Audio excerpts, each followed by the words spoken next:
What's up, everyone? I'm not a financial advisor, obviously. Do I look like a financial advisor? I don't know if there's a stereotypical looking financial advisor, but I don't think this is it. So, don't take no financial advice from me. Don't take any advice from me. Don't base anything off these videos. I do it for pure entertainment purposes only. I sell fucking hats for a living, okay? Shit. Anyways, with that being said, the market has been decent to your boy. So, I'm looking at AMC all the damn time. You know what I mean? AMC, GME.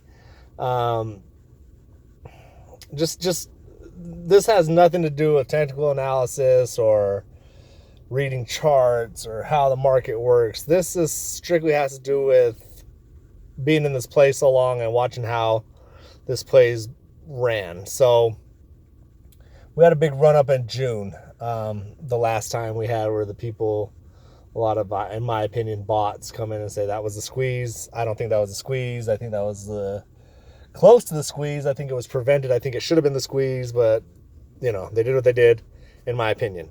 No factual evidence, just a dude that sells hats talking shit.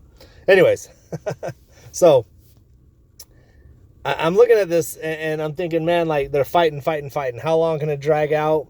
No one knows that answer, but we're gonna find out. I'm gonna find out because I'm not selling. Like it's just I'm not selling. Worst case scenario, I'm just adding. I don't know if that's worst case, but not selling. We're adding. I'm adding, not we're. This is how it's been. I just keep adding and adding, and at this point, it's like I have no reason to sell. Like I'm not gonna sell. Like I don't need to sell. There's no need ever for me to sell because I'm willing to risk what I've got in there and more for the chance to change my family's life, my life, people around me's life. And I know in my personal opinion, in my heart and my belief system that it's going to happen. So if it happens next year, 2 years, 10 years, 20 years, I don't fucking know, but I'm just in for it. People are going to come on my comments, say, as soon as it hits 50, I'm out, and then I'm going to short it or do all this shit. And that's cool. Do what you want to do. I'm just letting you know what I'm doing. So you can let me know what you're doing. Doesn't affect me. If you're doing it to make me salty or make me mad, it doesn't make me salty or mad. It just motivates me to buy more. Literally, that's kind of like I have an issue. There's something wrong with me. I just want to buy more anytime something like that happens. So, with that being said, we have that $6 critical stage, and it's very critical where we're at right now. Everyone talks about. I had mentioned something about the Battle of 601 before, just because we had the Battle of 801. But I do think that it's not necessarily 601. I think it's at 650, get up to 650. And like I said, it's baby steps up to 7, 8. And it's just getting, you can see just at 6 and 550 and up how hard it is for them to, it's like getting harder for them to short it. Like the ladder attacks, the huge drops we used to see and shit like that, it's minimized. Now, I don't want to taunt them and say they can't do it because I bet you they probably could. But at the same time, they'd be crazy to do it because I think the more it drops, the more people buy at this point. There's people that have never bought a stock a day in their life that have been in this thing for 3 years that are now fucking experts on this shit. Like they buy the dip, we buy the dip, we buy the dip, we buy the dip. And when it pops, we sell. And that's just my opinion. I'm not saying we, as in I don't have a crew with me. I fucking talk to a phone because I don't have people to talk to about this shit.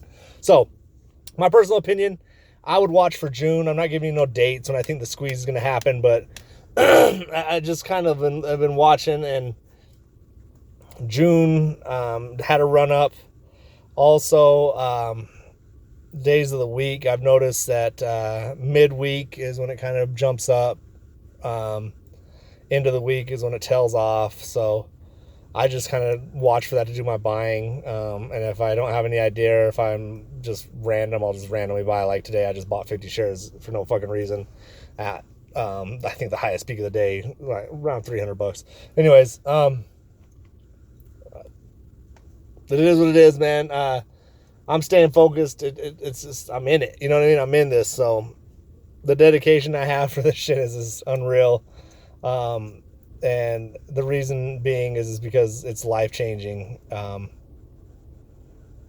It's just, that's what it is. Like something that comes around like this that I think I've waited my whole life. I've figured out ways to make money, but I've always wanted to be that next level rich. And I've tried and I've done businesses and I've done well for myself, but something drew me here. I feel like something drew all of us here, and we're here for a reason. And I know a lot of good people in on this play that do good, donate to hospitals, help kids, do shit that just good, decent people do. So I believe we're going to win. I believe I'm going to win personally, and that's what it is. So have a good day. Be blessed. We're going to be rich soon, in my opinion.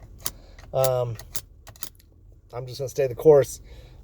Keep buying. The problem is, the longer they take, the more shares I'm able to add up, because I want to be a whale at some point. And if it goes 3 or 4 years, I'm going to be a fucking whale. You know what I mean? So if it goes a couple more weeks, hey, I'll still be all right. But the more time I got, the more I'm going to buy. Like I said, I'll be buying this shit till I'm 90 if I'm alive that far. So at some point, it's got to break, right? You apply pressure, something breaks eventually. So I'm not giving up. I'm not giving up faith. I don't know if anyone's kind of feeling down or out about it, but just remember your why. Remember why you got in this play, and remember what happens whenever I sell a stock and boom, it bounces up. So I'll never sell. Basically, that's it. All right, man. Have a good one. Peace.